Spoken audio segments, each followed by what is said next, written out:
자신에 대한 평가에 지나치게 예민해서 보통 타인을 무섭다라고 표현을 해요. 사람이 무섭다. 정확히는 타인의 평가, 타인의 반응이 무서운 거겠지만요. 안녕하세요. 반갑습니다. 웃다입니다. 은둔형 외톨이의 정서와 또 행동, 가족들의 대응에 대해서 말씀을 드릴 텐데요. 이 대응에 대해서는 중간중간 좀 합쳐서도 말씀을 드릴 테니까 스킵하지 마시고 보세요. 은둔형 외톨이는 자신의 정서를 이해하고 조절하는 데 어려움을 느낄 수 있어요. 자신의 그런 정서적인 고통을 타인한테 이렇게 적절하게 표현을 해야 되는데 그걸 못하고요. 그래서 자신을 보호하기가 어려웠을 겁니다. 그걸 표현해야지 나를 지킬 수가 있는데 그걸 못하니까. 그래서 부당하고 불편한 상황, 아프고 막 그런 상황에서 그저 참고 견뎌야만 했을 거고, 그래서 그 사회생활이 굉장히 공포스럽게 남아있는 거예요. 적응하기가 굉장히 어려운 거예요. 은둔형 외톨이가 느끼는 주된 정서는 먼저 고독이 있어요. 고독. 고독은 나쁜 게 아니라 때로는 어떤 개인을 발전시키는 생산적인 시간이 되기도 해요.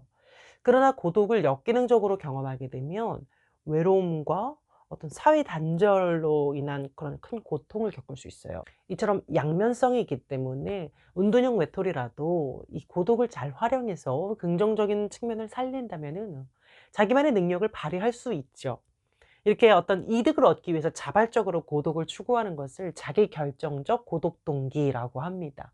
그런데 은둔형 외톨이는 이득을 위해 고독을 추구한 건 아니었어요. 회피로 고독을 선택한 건데 고렇게 활용을 할 수는 있다는 거예요. 그리고 불안이 있어요. 은둔형 외톨이는 스스로 해결하지 못한 미해결 과제가 많다고 여기기 때문에 그로 인해서 불안을 느낍니다. 또 다른 사람하고 이렇게 내 마음을 교류하는 게 아니다 보니까 더 많이 불안을 느끼죠. 이거를 얘기하면서 해소를 해야 되는데 그럴 기회가 없기 때문에. 그리고 무기력감을 느껴요.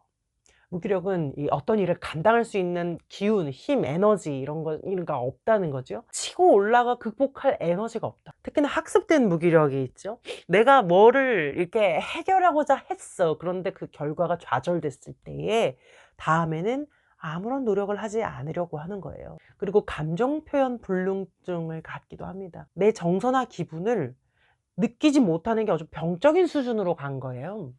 이런 경우에는 실제로 위장장애, 위궤양, 뭐 몸과 마음 병들 대로 병들고요. 어디 안 아픈 데가 없지만 다 아파요. 감정을 표출을 못하면 몸이 아프거든요. 그리고 감정이 있어요. 있는데 뭔지도 나 스스로도 잘 알지도 못하는 거예요. 표출은커녕 아는 것조차 어렵다는 거예요. 그리고 회피 성향을 보입니다. 그러니까 문제를 만나면 피한다는 거죠. 그만큼 사회적 기술, 뭐 갈등 해결 능력 이런 것이 부족하다는 건데, 그렇게 계속 그런 생활이 반복될수록 정서적으로 더 단절이 되고 고립되겠죠. 그러니까 피하는 동안에 문제는 더 눈덩이처럼 커져서 나중에는 엄청난 불안과 두려움과 막막함으로 자리 잡게 돼요. 피하기만 하는 거, 방에만 있는 거, 요런 거는 당장은 덜 좌절하는 것 같지만 사실은 좌절을 극복하는 힘을 기르지 못하게 되는 것이죠. 또 그하고 비슷하게 무만감을 느껴요. 그러니까 원하는 결과에 난 이를 수가 없다. 이 문제를 개선할 수 있는 아무런 방법도 없다. 요런 걸 이제 무만감이라고 해요. 난 희망이 없다. 그 어떤 가능성도 없다. 난 삶의 목표를 상실했고 나는 아무런 능력도 없고 그래서 노력할 수도 없다로 이어지는 거예요. 굉장히 공허한 상태가 되죠. 그리고 또 의외로 이들은 좀 약간 자기중심적이다라는 소리를 들을 수 있어요. 왜냐면 이 자기의 힘든 감정, 자기 상처에 굉장히 초점을 두고 있기 때문에, 그러니까 너무 자신감이 없고 스스로를 이렇게 낮게 생각하고 한심하게 생각하는 것도 자기에게 집중되어 있는 그런 자기애의 일종이죠. 그리고 아주 중요한 정서의 특징이 대인관계가 아주 많이 민감하다는 거야. 아주 많이. 특히나 이 자신에 대한 평가에 지나치게 예민해서 보통 타인을 무섭다라고 표현을 해요. 사람이 무섭다. 정확히는 타인의 평가, 타인의 반응이 무서운 거겠지만요. 모든 시선이 너무 신경 쓰이기 때문에 집 밖으로 나오기가 굉장히 힘들어지는 거예요. 이것을 극복하기 위해서는 이 짧은 시간 동안이라도 조금씩 대인 접촉을 시도하는 것이 중요합니다. 예를 들어서 매일매일 집 앞에서 산책을 뭐 한 바퀴씩 한다든지, 사람이 있는 시간에요. 아니면 좀 더 과감하게는 매일매일 집 앞에 있는 커피숍에 가서 커피를 한 잔씩 거기서 마시고 들어온다든지, 매일 편의점에 가서 빵 하나씩 사 먹는다든지. 엄청 어려운 거 알아요. 사람들이 있는 곳에 가면 막 갑자기 몸이 어디가 아플 수가 있어요. 그럼에도 불구하고 매일 조금씩 나가야 됩니다. 그래야 끝나는 거예요. 사람들의 시선과 목소리, 온기와 같은 것들, 그런 것들을 견뎌내는 연습을 조금씩 조금씩 늘려나가는 게 좋아요. 그렇게 해서 이제 둔감해지는 거예요. 그 소리, 그들의 시선, 이게 둔감해지고 과민성을 줄여나가면서 점점 사람에게 적응해 나가는 연습을 하는 거죠. 그게 나 혼자서 어렵다면 가족과 함께 하거나 아니면 상담을 통해서 전문가와 함께 해야 됩니다. 그 외에 또 은둔형 외톨이들이 어떤 행동적인 특징을 또 몇 가지 보이는데 간단히 좀 말씀드리자면, 일단은 강박을 굉장히 많이 보여요. 어떤 특정한 이미지나 말을 갑자기 떠올리는 것을 포함해서 어떤 행동을 반복적으로 하고 어떤 그것을 통해 안정감을 얻으려고 하죠.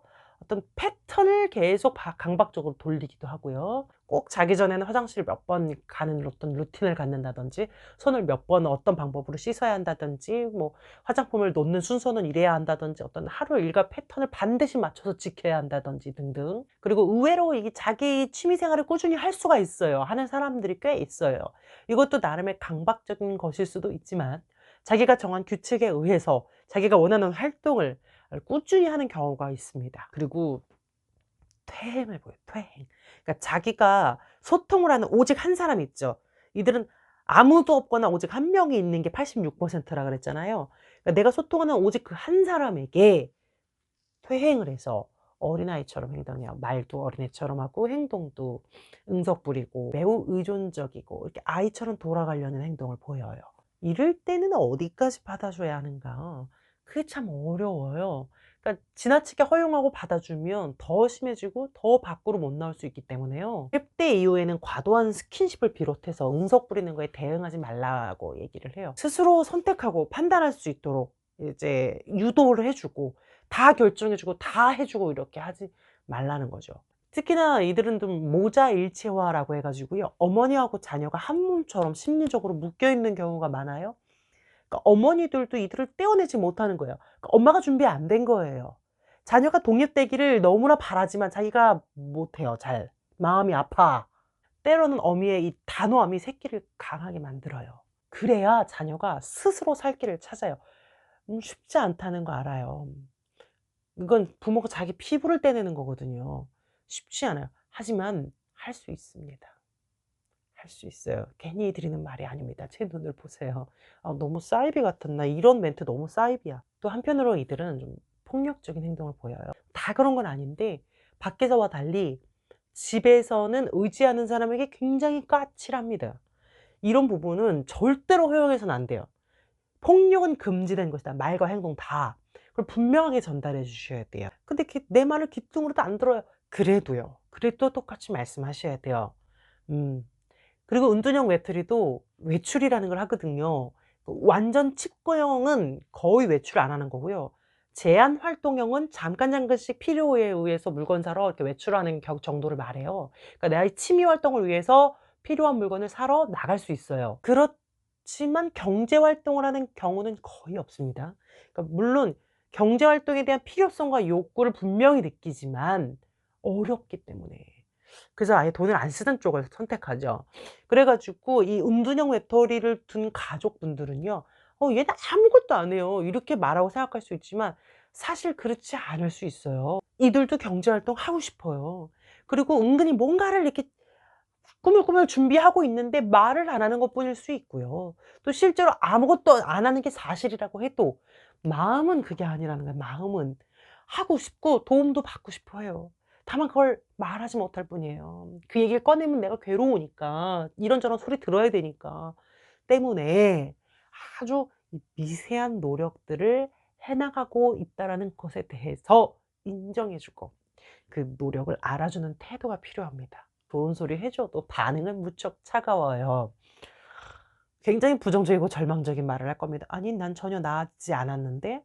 난 앞으로도 나아질 수 없어." 이런 소리를 바로 할 거고요. 굉장한 무만감을 느끼고 있기 때문에 희망적인 소리를 듣는 것도 불편해서 그런 거예요. 하지만 마음은 그렇지 않아요. 이 영상을 보시는 분이 부모님이시라면 대화를 계속 시도하고 유지하시는 것 굉장히 중요한데요. 화장실 왔다 갔다 하다가 자연스럽게 말 거는 거죠.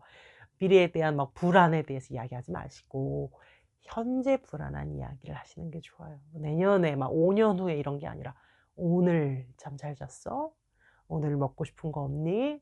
오늘 아픈 데는 없었어?" 이렇게요. 그리고 이런 태도를 일관성 있게 유지하시는 게 좋아요, 일관성. 막 너무 심혈을 기울여 막 그렇게 하시면 지치시고요. 이거 1-2 년짜리 아니잖아요. 그냥 간단하게 안부 묻고 오늘을 이야기하면서 사시면 됩니다. 약간 생활 관리사 정도의 느낌으로 생활을 체크해 주는 사람 정도로 이렇게 대화하시는 겁니다.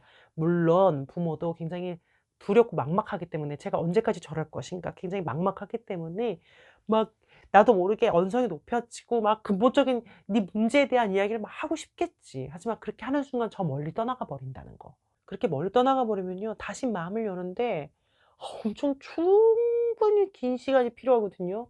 그러니까 기다리셔야 됩니다. 기다리는 것이 가장 빠른 길이다. 밖으로 나갈 준비가 됐습니다. 사람을 만날 준비가 됐습니다. 당신과 이야기할 준비가 됐습니다라는 신호를 언젠간 보내줄 거예요. 그때 하시면 돼요.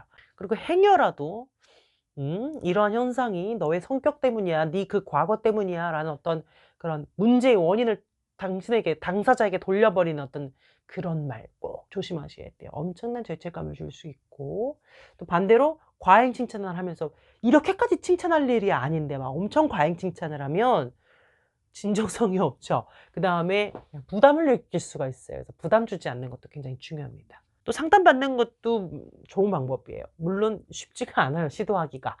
받겠다고 잘 안 하죠. 하지만 이들도 상담을 통해서 도움을 받고 싶어 하는 사람들의 퍼센트가 꽤 많아요, 생각보다. 그러니까 뭐 한 번 안 한다고 해서 영원히 막 포기하는 게 아니라 중간중간 "오늘은 어떠니? 한번 해 볼래?" 시도해 보는 게 좋겠죠. 근데 뭐 상담받는다고 해서 뭐 10 년씩 이렇게 사는 게 갑자기 달라질까? 빠른 시일 내에는 달라지기 어렵죠. 당연히 그렇죠. 그게 삶의 패턴인데. 그러나 적어도 일 주일에 한 번 엄마 아닌 다른 사람하고 소통을 하잖아요, 소통을.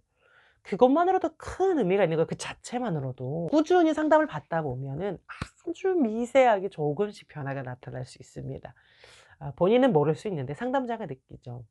목소리, 말투, 말하는 내용, 말의 빠르기 요런 것들에 변화가 있어요. 그리고 밖에 나가기 시작하고 자기를 표현하기 시작하고 이렇게 계속 회피하기만 했던 어떤 자신의 문제에 대해서 슬슬 조금씩 이야기하는 어떤 진전을 보이기도 합니다. 3년 상담해야지 될 수 있고 어떤 사람은 한 5년 해야 될 수도 있고 어떤 사람은 좀 1 년, 2년 해도 될 수 있고 다 다르겠죠.